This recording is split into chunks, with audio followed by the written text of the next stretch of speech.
Assalamualaikum warahmatullahi wabarakatuh.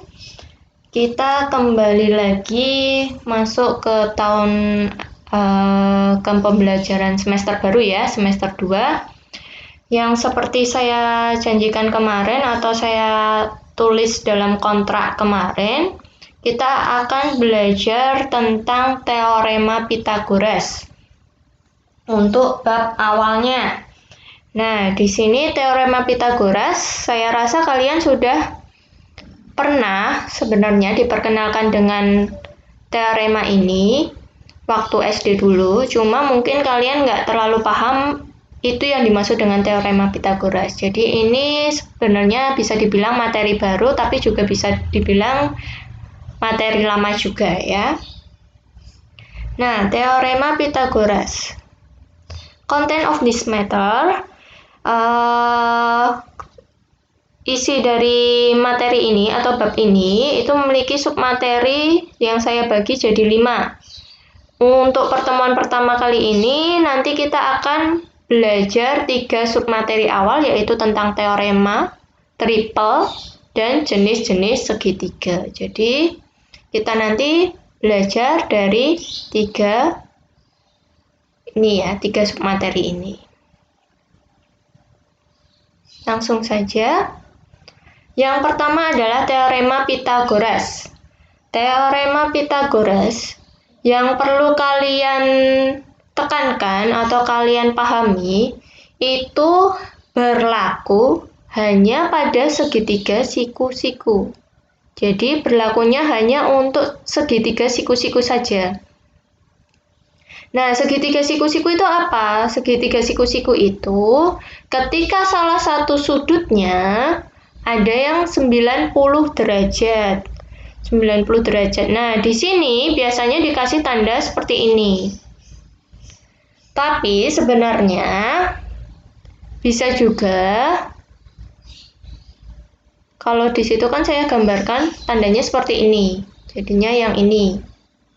Tapi bisa juga ada yang menuliskan tandanya itu seperti ini.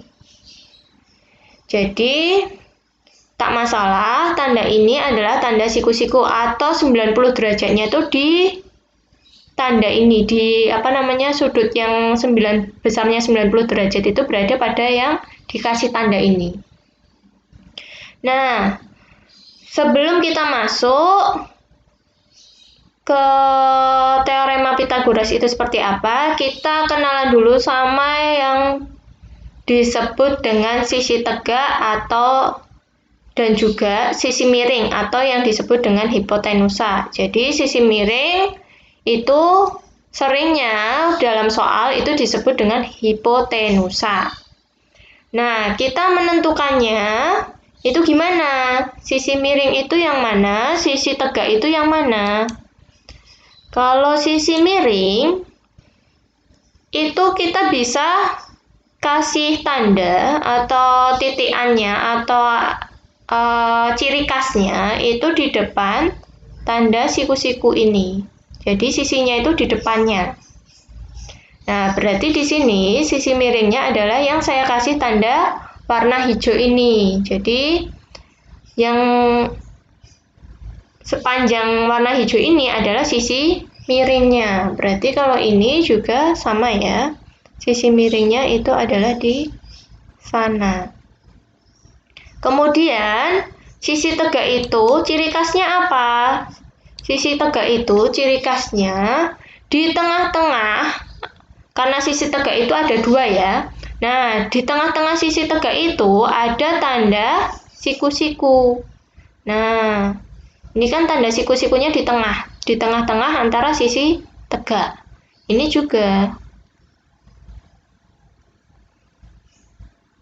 Nah, kita untuk mengerjakan teorema Pythagoras itu lebih ke kita harus bisa menentukan dulu sisi miringnya itu yang mana atau hipotenusanya mana, sisi tegaknya itu mana. Kalau itu sudah tercapai, baru kita bisa menggunakan rumus atau teorema Pythagoras ini. Kalau itunya aja kalian nggak ngerti, Nah, itu nanti bisa salah sampai bawah. Makanya saya tekankan sisi miring itu ada di depan tanda siku-siku. Sisi tegaknya itu yang tengah-tengahnya ada tanda siku-sikunya. Berarti kalau seandainya saya punya gambar seperti ini, tanda siku-sikunya di sini, berarti yang di sini karena tengah-tengahnya ada tanda siku-siku, berarti ini adalah sisi tegak. Tapi atau sisanya ini adalah sisi miring. Atau kalian bisa cek depannya tanda siku-siku, itu adalah hipotenusanya. Kemudian kalau seandainya saya punya gambar seperti ini. Nah, hipotenusanya mana? Hipotenusanya di depan tanda siku-siku, berarti yang panjang ini. Walaupun ini digambar, gambarnya miring semua sisinya, tapi yang disebut sisi miring adalah yang di depan tanda siku-siku ini. Berarti sisanya itu adalah sisi tegaknya. Berarti yang ungu-ungu itu adalah sisi tegak, yang ungu-ungu ini. Nah, yang hijau adalah sisi miring. Walaupun di gambar yang ini, kalian perhatikan, di sini sisinya malah yang disebut sisi miring malah nggak miring ya, tapi malah tidur atau lurus secara horizontal. Dan yang disebut tegak itu malah terlihat miring, tapi jangan percaya sama gambar, percaya sama kesepakatan ya. Kesepakatannya yang depannya tanda siku-siku itu disebut hipotenusa atau miring. Jadi walaupun bentuknya itu tidur, itu tetap disebut hipotenusa karena ini tadi kesepakatannya di depan tanda siku-siku. Dan walaupun di sini juga sisinya miring-miring, padahal disebutnya sisi tegak. Tegak itu kan jejak ya, nggak miring. Karena di kesepakatan tadi, tengah-tengah yang sisi yang mengapit tanda siku-siku itu disebut sisi tegak, berarti yang ini walaupun bentuknya miring, karena tengah-tengahnya ada tanda siku-siku, berarti dia adalah sisi tegaknya. Saya kira itu ya yang perlu ditekankan. Kemudian untuk rumusnya itu berlaku A kuadrat sama dengan B kuadrat plus C kuadrat. Nah, siapa A, siapa B, siapa C? Di sini waktu kita memberikan nama untuk segitiga, itu bisa menggunakan huruf besar. A, B, C, huruf besar. Muternya seperti ini. Atau bisa juga A, B, C. Biasanya muternya seperti itu. Nah, di sini ada huruf yang kecil juga. Huruf kecil ini apa? Huruf kecil ini ketika kita memberi nama pada sisinya. Nah, di situ depannya A besar, itu kita kasih nama A kecil. Depannya B besar, itu bisa kita kasih nama B kecil. Besarnya yang depannya C besar, itu kita kasih nama C kecil.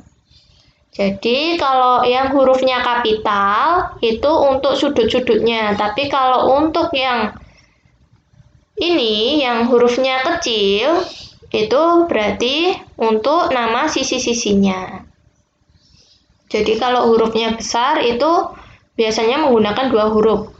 A sampai B, berarti garis ini. Tapi kalau seandainya pakai huruf kecil, garis ini bisa disebut dengan huruf C ini. Garis C kecil itu. Kemudian untuk kesepakatan A itu saya sepakati sebagai hipotenusa atau sisi miringnya. Jadi, kita bisa menggunakan rumus ini.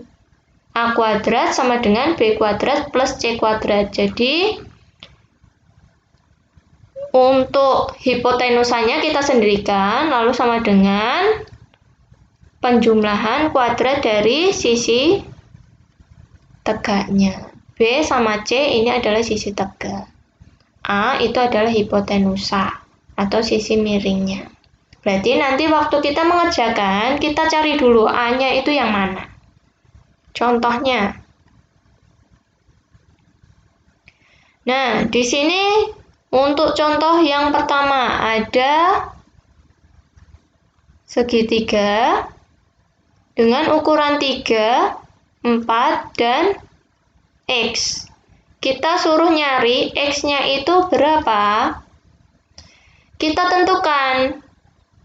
Saya lebih suka menentukan A-nya dulu. A-nya yang mana? Sisi miring yang mana? Sisi miring itu yang depannya tanda siku-siku, berarti A-nya itu adalah X yang kita cari. Kemudian untuk B dan C itu boleh ditukar-tukar. Jadi di sini 3, di sini 4 boleh. Di sini 4, di sini 3 juga boleh. Tapi di situ saya mengikuti yang telah saya contohkan di buku catatannya ya. Di sini B-nya adalah 3, C-nya adalah 4. Nah, berarti kita gunakan rumus Pitagoras atau teorema Pitagoras ini tadi. A kuadrat sama dengan B kuadrat plus C kuadrat. A-nya siapa? A-nya kita ganti X. Sesuaikan dengan soal. B-nya kita ganti dengan angka 3. C-nya kita ganti dengan angka 4. Kemudian kita hitung. Di sini tetap X kuadrat. Kemudian 3 kuadrat. Perkalian kembar ya. Berarti 3 kali 3. Jangan 3 kali 2. 3 kali 3. 9. 4 kuadrat. 4 kali 4. Kembar. Berarti ketemu 16. 9 tambah 16 itu 25. Nah, di sini masih ada kuadratnya. Padahal yang ditanyakan itu nggak ada kuadratnya. Caranya gimana? Kita hilangkan dengan lawannya, yaitu akar pangkat. Jadi, jangan lupa nanti di akhir itu harus digunakan akar pangkatnya ya.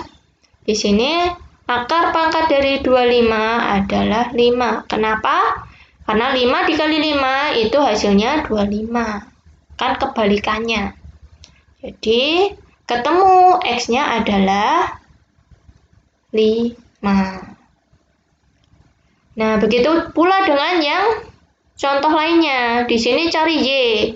Nah, cari Y. Y itu di depan tanda siku-siku. Berarti di sini adalah A-nya. Kalau di sini A, berarti sini boleh B, sini boleh C, atau sini B, sini C. Terserah, kalian mau BC-nya boleh ditukar-tukar pokoknya. Di sini saya mengikuti yang sudah saya kerjakan, B-nya 8, C-nya 6. Kita masukkan, kita ganti, A-nya ganti dengan Y, B-nya ganti dengan 8, C-nya ganti dengan 6, sesuaikan dengan soal. 8 kuadrat, 8 kali 8, 64. 6 kali 6, 36. Ketemu 100. Kuadratnya kita hilangkan, berarti harus di akar. Akar 100 adalah 10, karena 10 kali 10 adalah 100. Begitu pula dengan contoh yang ketiga. Kita cari dulu hipotenusanya yang mana. Nah, berarti kan yang sana, depannya siku-siku. Berarti di sini A-nya adalah 15. Kalau A-nya sudah 15, berarti Z sama 9 ini adalah sisi tegak. Ingat, boleh ditukar-tukar. sama aja nanti hasilnya. Jadi di sini kalian ternyata C-nya yang 9, B-nya yang Z. Boleh. Tapi di sini saya mengerjakannya B-nya 9, C-nya Z. Nah, kemudian tinggal diganti. A-nya tadi adalah 15, sesuaikan dengan soal. B-nya itu 9, C-nya itu adalah Z. Berarti di sini 15 kuadrat atau 15 kali 15, 225, 9 kuadrat itu 81, Z kuadrat itu adalah tetap Z kuadrat. Di situ tadi 225, 81, ini ditambah ya, ditambah Z kuadrat. Nah, pada yang kita cari Z-nya, berarti 81 ini kita pindah ruas. Karena penjumlahan pindah ruas jadi pengurangan. Di sini kan 81-nya kan positif. Pindah jadi lawannya berarti min 81. Nah, di sini tetap Z kuadrat. Ini dikurangkan ketemu 144. Z kuadrat. Kemudian biar kuadratnya hilang, berarti harus di akar. Z sama dengan 12. Nah, seperti itu caranya. Jadi, langkahnya tentukan dulu mana sih yang disebut dengan hipotenusanya. Karena apa? Karena B dan C itu bisa ditukar-tukar. Jadi, kalian tentukan dulu yang hipotenusanya yang mana. Di sini hipotenusanya 15. Kalau yang ini tadi, hipotenusanya itu yang Y. Yang ini tadi, hipotenusanya yang X. Baru nanti masukkan ke rumus atau ke teorema Pitagorasnya. Kita sepakati ya.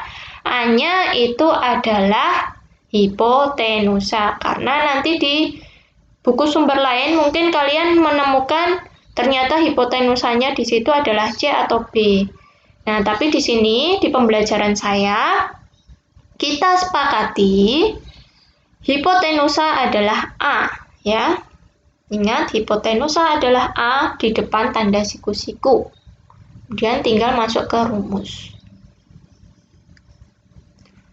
Untuk mengecek pemahaman kalian, coba silakan dikerjakan kuis ini. Nanti kita bahas bersama ya. Bentar.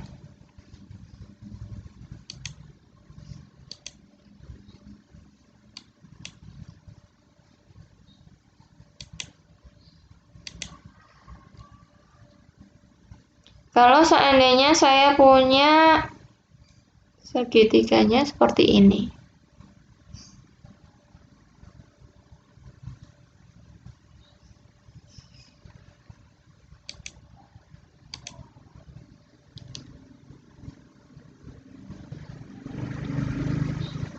Bentar ya.